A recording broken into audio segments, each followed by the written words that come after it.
그러면은 우리가 비영리 조직이 디지털 아카이브를 왜 만들어야 될까요? 물 한 잔 마실게요.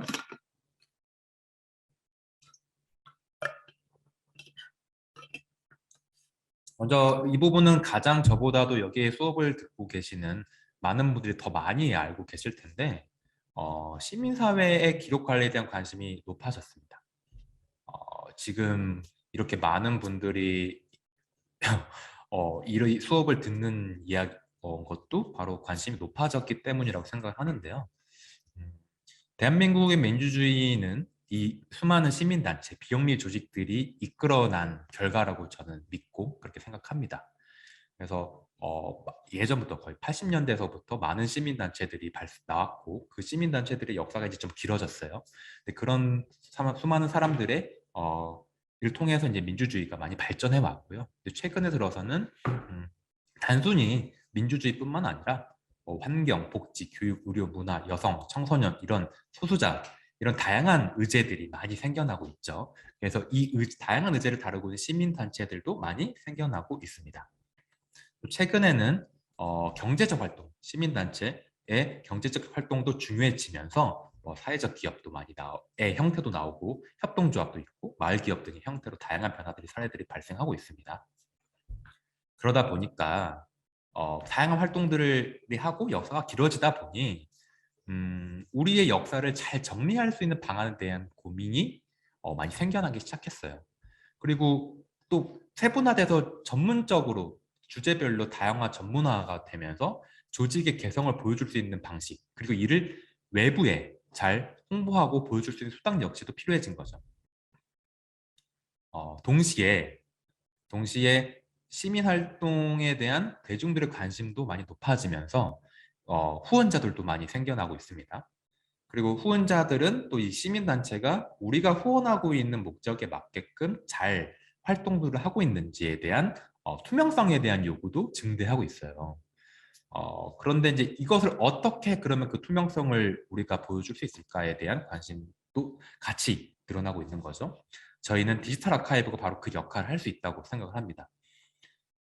시민 활동하시는 분들 보면 가끔 저는 좀 안타까운 것들이 뭐냐면 이분들이 어떤 의제를 발굴하고 이것을 법제화하고 제도화하는데 많은 노력을 기울였음에도 불구하는데도 많은 분들이 이것에 시민활동이나 시민운동에 관심이 없는 분들이 되게 자연스럽게 그냥 시간이 지나서 됐다고 생각해요.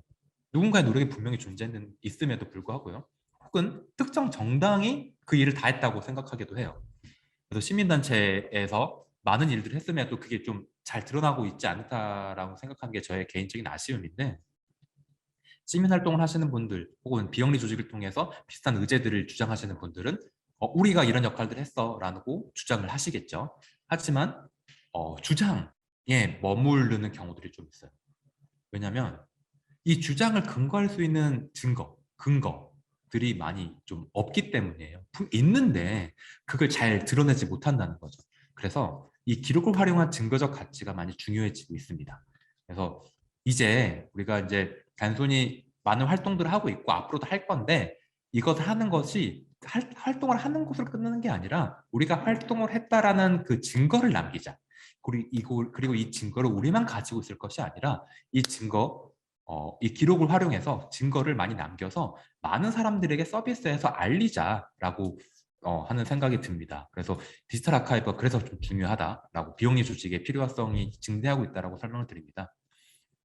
더불어서 두 번째 이유는 내부 사람들, 외부 사람들에게 알리는 것도 중요하지만 내부 사람들, 우리 시민 활동들 하고 있는 내부 사람들이 자료를 잘 정리하고 잘 찾도록 돕기 위한 목표도 있습니다. 어, 이렇게 저희가 이제 시민 활동을 하시는 다양한 분들에게 이제 디지털 아카이브를 컨설팅을 하게 되면 이런 말씀들을 하세요. 자료는 계속 쌓이는데 활동들을 많이 하니까요. 쌓이는데 정리가 안 돼요. 혹은 정리를 하고 있긴 한데 각각 정리하는 방식이 다 제각각이에요. 다 사람마다 정리하는 방식이 다 달라요. 아니면 그래서 결과적으로 우리가 활동 열심히 하는데 우리의 소중한 추억으로 남아 있죠. 이런 식으로 약간 아쉬운 말씀들을 하십니다. 맞아요. 그래서 무엇보다도 기록을 하는 이유는 우리 내부 사람들이 이 기록을 잘 쌓고 잘 찾기 위한 목적에도 있습니다. 그래서 잘 찾기 위해서는 우리가 잘 쌓아야 되고 잘 쌓고 잘 찾기를 해야 되는데 그걸 어떻게 해야 될 것인가를 정하는 것이 매우 중요합니다. 그래서 기록 관리에 대한 규정이라던가 뭐 우리가 기록을 어떻게 할 것인가에 대한 그런 체계를 만드는 게 중요해요. 그래서 네, 뭐 사실 업무라는 거는 계속 반복 발생하는 게 바로 업무잖아요. 그래서 그 모든 업무는 반복하면서 새로운 구조로 나아가는 형태를 가지고 있는데 이 우리 업무들을 잘하는 방식 역시도 과거의 기록을 통해서 살펴보는 것이 가장 효율적으로 일하는 방식일 수 있을 겁니다. 우리가 새로운 보고서를 써야 되는 어떤 행사에 대한 어떤 기획에 대한 뭐 어떤 활동에 대한 보고서를 써야 되는데 보고서 쓸 때 그냥 보고서 서식만 딱 보고 있지 않죠. 아, 우리가 작년엔 어떻게 썼더라? 이런 식으로 고민하게 해도 그걸 살펴보고 혹은 뭐 선임이 되거나 뭐 앞에 이제 선배들이 어떻게 작성했는지를 참고합니다. 바로 그렇게 기록을 보는 거예요.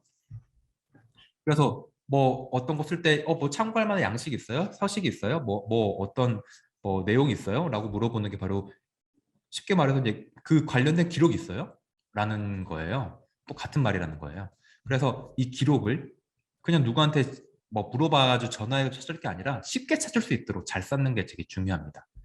음, 그래도 기록 관리가 중요하다는 건데 단순히 이 기록 관리를 뭐 하는 게 어렵다고 생각하지 않으실 수 있어요. 왜냐하면 이제 어제 내가 같은 일을 계속 했었고 작년에 했던 일 내가 기억하고 있으니까 라고 할 수 있지만 사실 기록 관리 어려움은 단순히 어제 오늘의 이야기가 아니라 시간이 흘러가면서 나타납니다. 시간이 지나면 기록이 점점 늘어나고 또 낡아지죠. 그리고 뭐 저장 공간을 고민해야 되기도 하고 우리가 무한정 쌓을 수가 없어요. 그래서 기록 관리들을 좀 어떻게 해야 될 필요가 있습니다. 그래서 그것들을 어떻게 할 것인지에 대한 분류책을 어떻게 짤 것인지 막 이런 것들 때 고민들이 많이 필요합니다. 근데 이제 그런 고민들을 하는 게 실질적으로 쉽지 않죠. 네, 그래서 이런 부분들에 대해서는 저희가 이제 좀 친절하게 앞으로도 설명을 드릴 예정입니다. 어, 더불어 이런 문제도 있어요. 그러니까 비슷한 얘기인데, 우리가 이제 특히 뭐 어느 조직이든지 이제 사람이 들고 나감이 있습니다. 그래서 결국엔 어떤 조직이든 간에 가장 중요한 자원은 사람이고 그 사람이 가지고 있는 암묵지, 업무를 하면서 생성된 암묵지인데 그 암묵지를 어떻게 잘 전달하느냐가 조직의 역량이랑 굉장히 관련된 일이에요. 그래서 근데 특히 이제 이런 얘기를 좀 들었어요. 시민단체 혹은 비영리 조직 같은 경우에 일반 기업보다도 사람이 들고 나감이 좀 많은 편이다. 그래서 열심히 일을 가르쳐 놨더니 뭐 몇 개월 만에 퇴사를 한다더라. 근데 이제 그 사람이 오래 일했더라도 그 사람이 되게 일을 잘해. 일을 잘해서 막 열심히 했는데 그래서 터치를 안 했는데 그 사람이 남가니까 그것을 그 사람 했던 업무를 인수인계를 어떻게 받아야 될지 모르는 거예요. 그 인수인계를 받아야 되는 그 기준이 뭘까요? 그냥 이렇게 하면 돼요, 저렇게 하면 돼요. 이렇게 말로 하게 되겠지만 해도 되겠지만 그렇게 하기는 한계가 분명히 존재합니다. 그래서 기록이 필요합니다. 그래서 갈 땐 가더라도 어떤 일을 어떻게 어떤 방식으로 했는지에 대한 기록을 좀 남겨달라는 거예요. 근데 그 기록을 어떻게 남길 것이냐? 바로 이게 큰 고민거리죠. 네, 이런 부분들을 이제 저희가 같이 이제 고민을 해드릴 수 있어요. 그래서 아카이브 센터가 바로 이제 이런 부분에서 좀 도움을 드릴 수 있을 것 같아요. 그래서 조직의 인사 혹은 뭐 규율을 정하는 직책을 가진 담당자는 뭐 기록 관리에 대한 기본적인 정책을 공유하고 전파하는 역할을 할 필요가 있는데 모든 그 조직에서 이 기록 관리 정책을 만드는 것은 쉽지 않습니다. 어려운 일이고 그리고 그 담당자가 현재 존재하지도 않는 부분도 많죠. 그래서 아카이브 센터가 이 조직의 기록 관리 정책을 만드는 데 좀 도움을 드릴 수 있으면 좋겠습니다. 그래서 저희 이제 아카이브 센터에는 이런 것들 전문적으로 하고 있는 아키비스트들이 계시기 때문에 조직의 상황에 맞는 기록 관리 프로세스도 이제 설계해 드릴 수 있다라는 거를 아까는 이제 광고로 좀 넣어서 설명해 드립니다. 다음은 이제 또 이제 우리가 디지털 아카이브를 왜 만들어야 되느냐에 대한 세 번째 이유입니다. 우리 역사는 이것으로 끝날 것이 아니고 바로 계속 진행되기 때문입니다. 우리 역사가 계속 진행되기 위해서 조직의 역사와 성과를 외부 사람들에게 모두 잘 보여줄 수 있는 디지털 아카이브가 필요한 이유죠. 이런 얘기도 하셨어요. 어떤 분들은 재작년에 우리 전시 멋있게 했는데 이제는 도록 말고 그걸 새롭게 보여줄 방법이 없어요. 그런데 이 도록이 지금 저희 한 3권밖에 안 남았네요. 그래서 우리 사무실 오면은 우리 작년에 전시 어떻게 했는지 보여드릴 수 있어요. 이렇게 말씀해요. 아쉽죠. 그래서 좀 사실 기록이나 외부로 전시할 수 있는 기록이 있으면 도록 말고 바깥에 보여줄 수 있을 텐데 지금 그 증거가 이제 도록밖에 없으니까, 그리고 많이 인쇄를 안 찍어가지고 비싸잖아요. 안 찍어가지고 뭐 사무실 오는 사람들만 보여줄 수 있는 건데, 그러면은 작년에 했던 거 좀 아쉽죠. 작년에 했던 게 계속 남았으면 좋겠는데 그러지 못한다는 아쉬움이 있고, 남들은 몰라요. 우리가 전시를 얼마큼 열심히 했는지. 그래서 누군가 저기에서 비슷한 전시를 해요. 그래서 되게 주목을 받고 있어요. 근데 그거 우리 몇 년 전에 했던 거거든요. 우리 몇 년 전에 그거 했는 똑같은 거 더 멋있게 했는데 사람들은 우리 거 기억 못하고 저기만 되게 주목을 해요. 그게 아쉽다는 거예요. 그럼 그걸 어떻게 우리가 증거로 남을 것이냐? 바로 디지털 아카이브를 통해서 할 수 있다라는 겁니다. 그래서 되게 이 비영리 조직은 이런 행사들을 많이 할 거예요. 왜냐하면 우리 조직의 목표 자체가 우리가 중요하다고 생각하는 메시지를 대중에게 전달하기 위해서 하는 거거든요. 그래서 다양한 이벤트를 기획하고 진행합니다. 뭐 토론회도 하고 전시도 열 수 있고 뭐 이런 다양한 것들을 해요. 그래서 이 행사의 내용을 담는 웹자보도 만들고 리플렛, 도록, 다양한 온오프라인 인쇄물 제작합니다. 그리고 그 이것을 훌륭하게 진행하기 위한 그 외에 다양한 준비들을 많이 하죠. 그런데 행사가 끝난 후에는 너무 신기하게 이렇게 많은 준비를 했음에도 불구하고 행사를 끝난 후에는 우리 이 행사 언제 했었는지 정말 그냥 얼마나 노력했는지와 상관없이 그냥 행사 끝나면 다 끝난다고 생각해요. 애써 준비하고 진행한 행사에 대한 성과와 포트폴리오를 관리하고 계시지 않은 분들이 생각보다 많으세요. 아쉽죠. 우리 행사하는 목적을 생각해 보면 이 행사가 그냥 그 행사로 끝날 것이 아니라 이 행사가 했음, 그리고 이 행사가 어떻게 했는지, 어떻게 중요하게 사람들에게 많이 전달했는지를 잘 계속 추가적으로 알릴 필요가 있는데 그걸 관리하지 않고 계신다는 거예요. 뭐 행사뿐인가요? 행사 외에 다른 사업들도 대부분 비슷하죠. 그래서 우리가 이 행사들, 이 이벤트를 왜 하는지 생각해 보자는 거예요. 그래서 이 행사들과 과거에 어떤 행사를 했는지, 지금 현재 어떤 걸 준비하고 있는지, 그리고 또 앞으로 어떻게 할 것인지를 잘 정리하고 잘 보여주는 것 역시도 기록이 할 수 있는 일입니다. 그래서 디지털 아카이브를 잘 조정하면 우리가 어떤 행사들을 했는지 외국 사람들에게 많이 보여줄 수 있어요. 혹여 당시 행사에 참여하지 못한 분들도 디지털 아카이브를 만들어서 그 행사에 대한 내용을 잘 기록하면 참여하지 않은 분들에도 이제 과거에 뭐 시간이 지나서 얘네가 이런 걸 이렇게 했었구나 라고 이제 살펴볼 수 있는 거죠. 그러니까 단순히 이제 되게 기록들을 보여주는 것이 단순히 이제 포스터만 남기는 거랑 큰 차이가 있을 거예요. 포스터는 사실 예쁘지만, 그리고 우리의 행사가 앞으로 있을 거라는 걸 알리는 목적으로 만들지만 어떤 행사를 했는지에 대한 내용을 담지 못하거든요. 그래서 그 행사 포스터와 더불어 그 어떤 행사를 했는지, 그 전시를 했다면 어떤 걸 전시했는지에 대한 기록들을 같이 디지털 아카이브로 남겨놓으면, 뭐 쉽게 말해서 디지털 아카이빙을 웹전시라고 표현해도 좋아요. 그 웹전시라는 그런 형태를 가지고 남아 있다면 우리가 그동안 했던 일들을 내부 사람들에게 잘 보여줄 수 있다. 그리고 더불어서 앞으로 새로운 행사를 준비하거나 기획할 때 필요한 과거의 업무 과정이나 맥락을 참고할 수 있을 것이다. 더 잘 준비할 수 있겠죠. 이런 이런 부분들이 바로 디지털 아카이브의 중요한 이유입니다. 그래서 이제 그런 디지털 아카이브를 하기 위해서는 그래서 어떻게 기록을 할 것이냐가 많이 중요하다고 해서 반복적으로 말씀드리고 있습니다. 그것을 관리하는 방식 중에 가장 큰 게 바로 분류 체계와 메타데이터예요.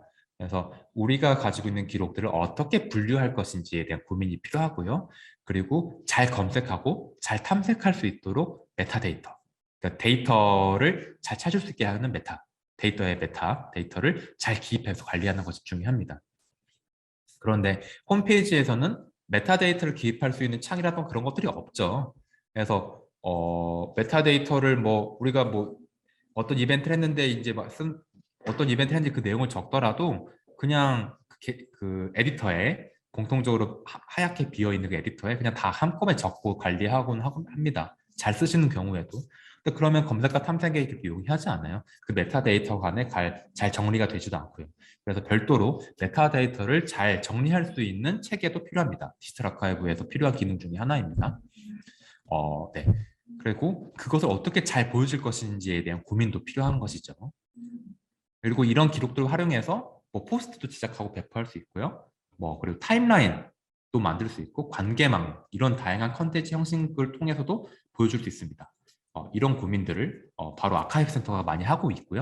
그래서 아카이브 센터는 디지털 아카이브를 통해서 전달하고자 하는 기록을 통해서 그리고 그 기록을 활용해서 만든 컨텐츠들이 어떻게 외부에 보여줄 수 있는 것인지에 대한 고민을 가장 많이 하고 있는 조직이라고 보시면 돼요.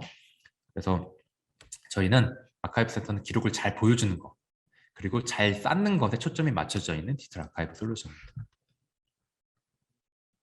네, 정확히 지금 2시 50분이 됐는데요. 좀 잠깐 쉬었다가 가는 게 좋겠죠. 네, 그래서 앞으로 또 어려운 부분이 있으면 이제 질문을 또 해주시고요. 그리고 앞서도 반복적인 얘기를 또 설명을 드릴 테니까 잘 따라와 주시면 될 것 같습니다.